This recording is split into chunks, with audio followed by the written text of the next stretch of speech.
Today I want to talk about rechargeable lithium batteries in regards to trail cameras. I came across this one on Amazon, I believe, and it seemed to have all the factors that I want to give it a shot.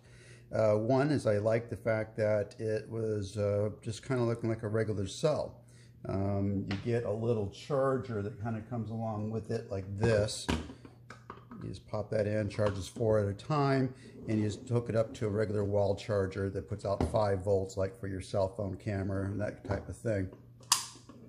This particular one, it starts off with little red lights up there that turn green when it's done, so it's really kind of handy. It takes about 2 hours in order to do that.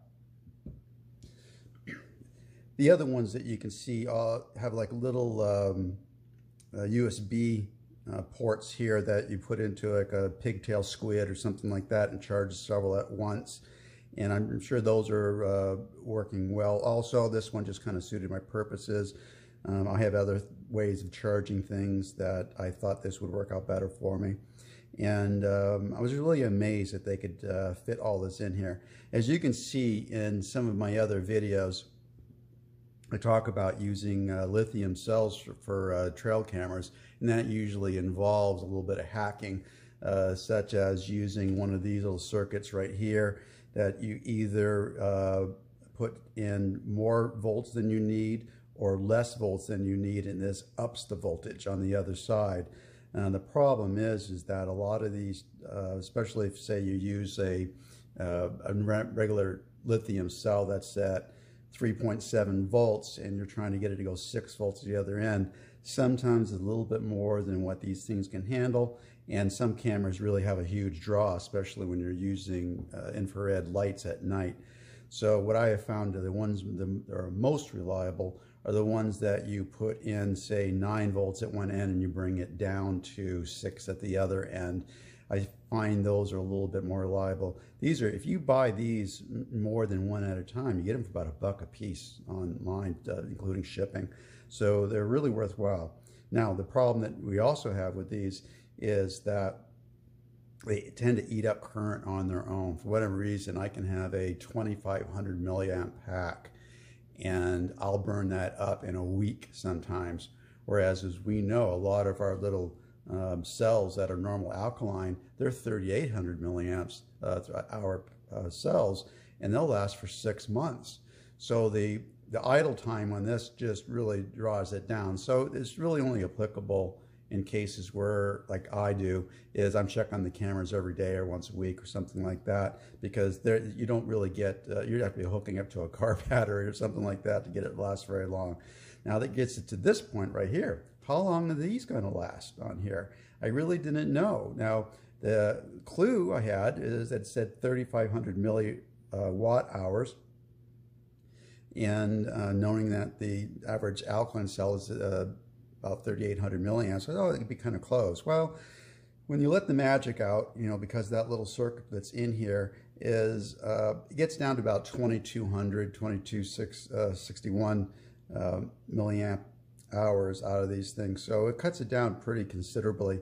I was a little concerned that maybe I had some bad cells. I contacted the manufacturer and they said that's typically what you get on that. So basically know that you're not going to get as much voltage out of this as you would a regular cell, but keep in mind all that voltage you're going to get is going to be at 1.5 volts.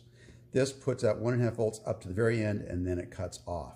So you get the best video, the best pictures that you can until no more. So jumping ahead, I put it in a camera that only uses 4 cells.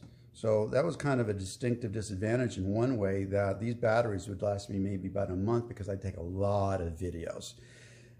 By using 1-minute videos at 1080p, I got 161 videos at about 5 weeks of time. So you figure that out as what you would normally in your normal trail cam. Keep in mind, you'll probably have 8 of these cells, not just the 4. And chances are you're not doing 1 minute videos. Many people that are using trail cameras, in fact, hunters, 10 seconds, 20 seconds is kind of standard for them. So in fact, that's the default that the cameras usually come in that you can change later on.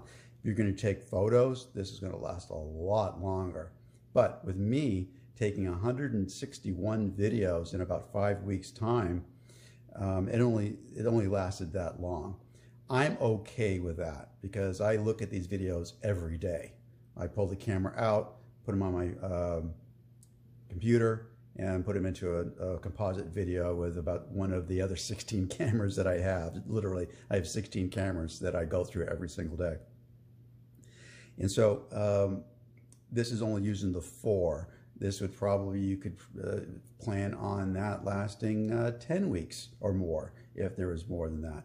Also, you have a little bit of buffer to where when you start getting towards the end of the life, it doesn't really like the full amp draw. Sometimes if you give it a little help, it'll last a little longer.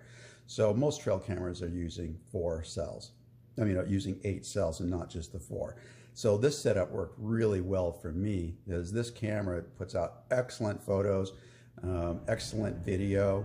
It's got incredible audio and it's very compact. Look at the size of this thing on here. I gave a video on this unit that you can search with pretty glowing results. The only big problems I had was one, it's going to burn through the batteries, and also the fact that you have to have batteries in here anyway if you're going to be using the external power supply, because you can only access it once it's already sealed up. So anyway, these cells will put out about 3 amps, they claim, and which I have no reason not to believe that. And I got 2261 on my own self-discharge at 500 milliamps. So I'm really happy with these cells actually. And I'm not really trying to promote any one particular company, but I would look at batteries that have a certain capacity, because some of them are like 1800, and you can just go ahead and extrapolate what you're going to get with something like that. So the truth being that for this type of trail camera, and I'll give you the stats on it for all the amp draws and everything that's on there, this worked out really well. Now, one of the problems that you will have with a cell like this, because the circuitry basically cuts everything off at about 1.5 volts. That means that you're not going to get a lot of warning. Like this camera, it starts getting really cloudy looking when it's getting low voltage on it. That's the kind of warning. A lot of the cameras, they'll shorten the number of, if it's a 1-minute video normally, it'll knock it down to 30 seconds, letting you know that it's getting near the end of its life. This will give you really no warning really at all on that. So in my particular case, I'm going ahead and pull these and recharge them every month. So works out well for me.